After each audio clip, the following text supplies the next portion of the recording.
Hi my dear ones, welcome to CSCB Ranker, your one-stop channel for cracking CSCB exams in Kerala.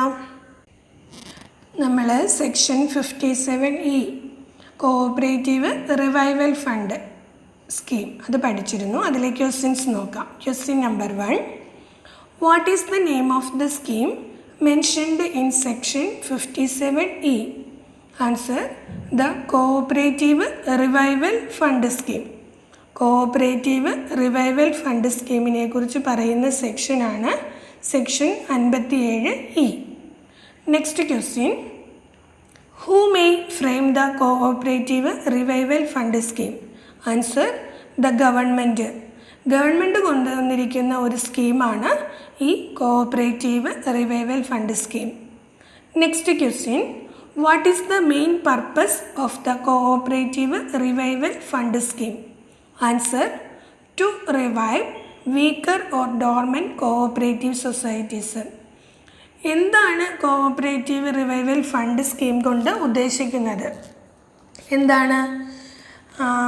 വീക്കായിരിക്കുന്ന അല്ലെങ്കിൽ active അല്ലാതെ, പ്രവർത്തനം ഒന്നുമില്ലാതെ ഇരിക്കുന്ന സൊസൈറ്റികളെ active ആക്കാൻ വേണ്ടിയിട്ട്, റിവൈവ് ആക്കാൻ വേണ്ടിയിട്ട് കൊണ്ടുവന്നിരിക്കുന്ന ഒരു സ്കീമാണ് cooperative revival fund scheme. Dormant എന്ന് പറഞ്ഞാൽ ഉറങ്ങിക്കിടക്കുന്ന അവസ്ഥ, സുഷുപ്തിയിലായിരിക്കുന്ന അവസ്ഥ, ആക്റ്റീവ് അല്ലാത്ത അവസ്ഥ. Question number 4, what type of assistance is provided under the scheme? Answer, financial assistance. ഏത് തരത്തിലുള്ള അസിസ്റ്റൻസ് ആണ് ഈ സ്കീം വഴി പ്രൊവൈഡ് ചെയ്യുന്നത്? അത് ഫിനാൻഷ്യൽ അസിസ്റ്റൻസ് ആണ്. സാമ്പത്തികമായ സഹായങ്ങളാണ് ചെയ്യുന്നത് ഈ സ്കീം പ്രകാരം. Next question, how shall the scheme be administered? Answer, in the manner prescribed by the government. എങ്ങനെയാണ് ഇതിൻ്റെ കാര്യങ്ങൾ, ഈ സ്കീമിൻ്റെ കാര്യങ്ങൾ കൊണ്ടുപോകുന്നത്? അത് ഗവൺമെൻറ് ഈ സ്കീം പ്രകാരം എന്തൊക്കെ ചെയ്യണം എന്നുള്ള ഗവൺമെൻറ്റിൻ്റെ പ്രത്യേകമായിട്ടുള്ള ഒരു സജഷൻസ് ഉണ്ട്. ആ രീതിയിൽ കൂടി മാത്രമേ ഇതിൻ്റെ ഭരണനിർവഹണം, ഈ സ്കീമിൻ്റെ ഭരണനിർവഹണം നടക്കുകയുള്ളൂ. Next question, what does section 57E subsection 2 deal with? Answer, the amounts to be earmarked to the fund. അതായത് സെക്ഷൻ 57E സബ്സെക്ഷൻ 2 എന്തിനെക്കുറിച്ചാണ് പരാമർശിച്ചിരിക്കുന്നത്? അത് ഈ എമൗണ്ട് എന്തിനൊക്കെ മാറ്റി വെച്ചിരിക്കുന്നു എന്നുള്ളതാണ്. ഈ സ്കീമിലെ ഫണ്ട് ഏതൊക്കെ ആവശ്യങ്ങൾക്കാണ് ഉപയോഗിക്കാവുന്നത് എന്നുള്ള കാര്യമാണ്. ഇയർമാർക്ക്ഡ് എന്ന് വെച്ചാൽ മാറ്റിവെക്കുക, എന്തിനു വേണ്ടിയിട്ടാണ് ഈ ഫണ്ട് നീക്കി വെച്ചിരിക്കുന്നത് എന്നുള്ളതാണ്. Question number 7, what is the maximum percentage of the reserve fund that can be used for the cooperative revival fund? Answer, not more than 50%.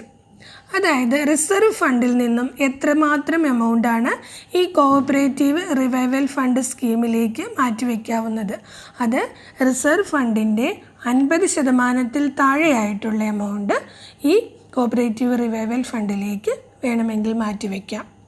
Next question, what percentage of the agriculture credit stabilisation fund can be used?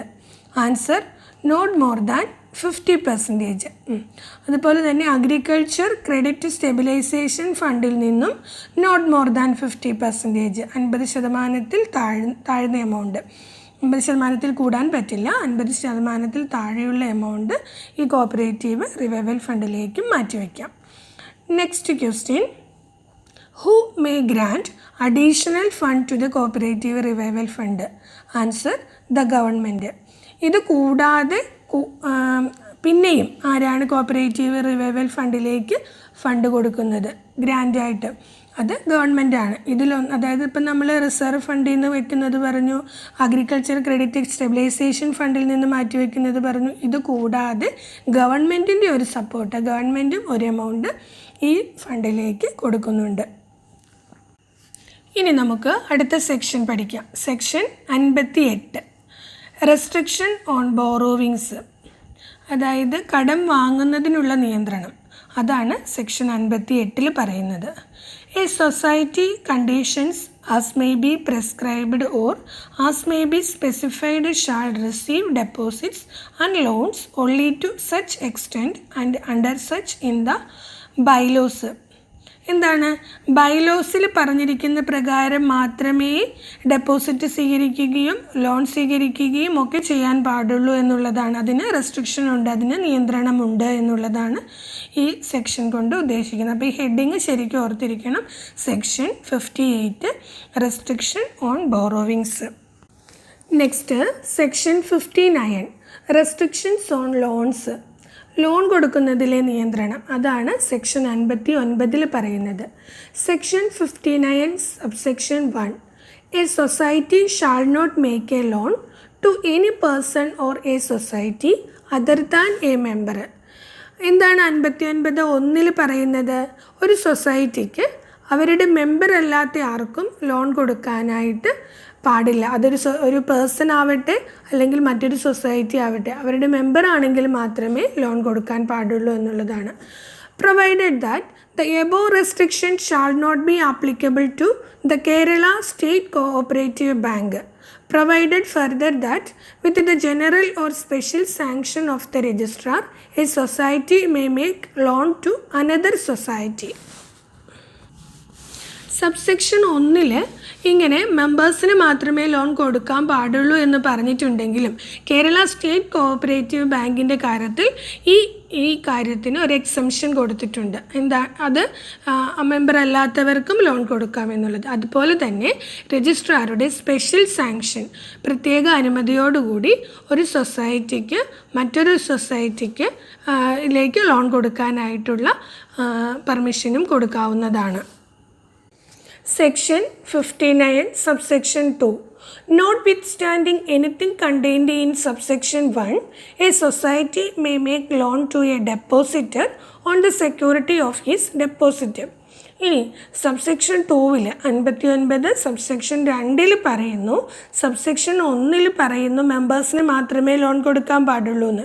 എന്നാൽ ഒരു ഡെപ്പോസിറ്റർക്ക്, ഒരു ബാങ്കിൽ ഒരു deposit ചെയ്തിരിക്കുന്ന ആൾക്ക് loan കൊടുക്കാനായിട്ട് പറ്റും. അതെങ്ങനെ? അദ്ദേഹത്തിൻ്റെ ഡെപ്പോസിറ്റിനെ സെക്യൂരിറ്റി ആയി എടുത്തുകൊണ്ട് അദ്ദേഹത്തിന് ലോൺ കൊടുക്കാനായിട്ട് സാധിക്കുമെന്നുള്ളതാണ്. സെക്ഷൻ 59 സബ്സെക്ഷൻ 2A അത് ന്യൂ അമെൻമെൻ്റ് ആണ്. A society shall not sanction loans or advances exceeding the individual maximum borrowing power fixed by the registrar and as provided in the bylaws of the society. For any contravention of this provision, the chief executive and the committee of the cooperative society concerned shall be liable for punishment provided in subsection 7A of section 94 of the Act. Section 59 2A എന്താണ് പറയുന്നത്? അമെൻമെൻറ്റിലുള്ള കാര്യമാണ്, പുതിയ അമെൻമെൻ്റാണ്. ഒരു സൊസൈറ്റിക്ക് loan കൊടുക്കുന്നതിനോ advance കൊടുക്കുന്നതിനോ ഒരു restriction ഉണ്ട്. അത് individual maximum borrowing power IMBP അതിൽ കൂടാൻ പാടില്ല. അത് രജിസ്ട്രാറാണ് നിശ്ചയിക്കുന്നത്. അതുപോലെ തന്നെ ബൈലോയിലും പറഞ്ഞിട്ടുണ്ടാവും ഈ എമൗണ്ടിന് മേലെ ആവാൻ പാടില്ല ലോൺ കൊടുക്കുന്നതോ അഡ്വാൻസ് കൊടുക്കുന്നതോ എന്നുള്ളതാണ്.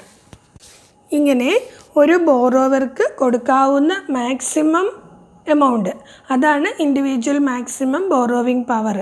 അതിനേക്കാൾ കൂടുതൽ കൊടുക്കുകയോ അല്ലെങ്കിൽ ഈ ഒരു പ്രൊവിഷന് എതിരായിട്ട് പ്രവർത്തിക്കുകയോ ചെയ്താൽ ചീഫ് എക്സിക്യൂട്ടീവ് ഓഫീസറും അതുപോലെ കമ്മിറ്റിയും റെസ്പോൺസിബിളാണ്. അവർ പണിഷ്മെൻറ്റ് കിട്ടും അവർക്ക്. അവരുടെ പണിഷ്മെൻറ്റിനെ കുറിച്ച് പറഞ്ഞിരിക്കുന്നത് സെക്ഷൻ 94 സബ്സെക്ഷൻ 7A. അപ്പോൾ നമ്മൾ ആ ചാപ്റ്ററൊക്കെ വരും, അപ്പോൾ അത് വിശദമായിട്ട് പഠിക്കും. അപ്പോൾ പണിഷ്മെൻറ്റ് കൊടുക്കുന്ന ആ ഒരു ഭാഗത്തെക്കുറിച്ച് പറയുന്നത് സെക്ഷൻ 94 ഇങ്ങനെ ഇൻഡിവിജ്വൽ മാക്സിമം ബോറോവിംഗ് പവറിനേക്കാൾ കൂടുതൽ എമൗണ്ട് അഡ്വാൻസ് ആയിട്ടോ ലോണായിട്ടോ കൊടുത്തിട്ടുണ്ടെങ്കിൽ ചീഫ് എക്സിക്യൂട്ടീവ് ഓഫീസറും അതുപോലെ തന്നെ കമ്മിറ്റിയും റെസ്പോൺസിബിളാണ്. അവർക്ക് പണിഷ്മെൻറ്റ് കിട്ടും. ആ എമൗണ്ടിന് കൂടുതലായിട്ട് കൊടുക്കാൻ പാടില്ല എന്നുള്ളതാണ്. Next section 59 subsection 3 Granting of loans to members or to non-members under subsection 2 and recovery thereof shall be in the manner as may be specified by the registrar. ഇനി 59(3) എന്താണ് പറയുന്നത്? സബ്സെക്ഷൻ 2 നമ്മൾ പറഞ്ഞു മെമ്പേഴ്സിനും നോൺ മെമ്പേഴ്സിനും ലോൺ കൊടുക്കാമെന്ന്. അങ്ങനെ കൊടുക്കുമ്പോൾ അതിൻ്റെ റിക്കവറിയെക്കുറിച്ച് എങ്ങനെ വേണം എന്നുള്ളത് രജിസ്ട്രാറാണ് തീരുമാനിക്കുന്നത്. രജിസ്ട്രാർ പറയുന്ന പ്രകാരമായിരിക്കും അതിൻ്റെ റിക്കവറി നടത്തുക. ഇനി ബുള്ളറ്റ് പോയിൻ്റ് നോക്കാം. Section 58 restriction on borrowings. Society can receive deposits and loans only as per conditions in bylaws. Must follow prescribed limits or those specified by authorities. Next is section 59 restrictions on loans. Society shall not give loans to non-members. Exception: Kerala State Cooperative Bank is exempted. With registrar's approval, loans can be given to other societies. Section 59 subsection 2. Society may give loans to depositors using their deposit as security.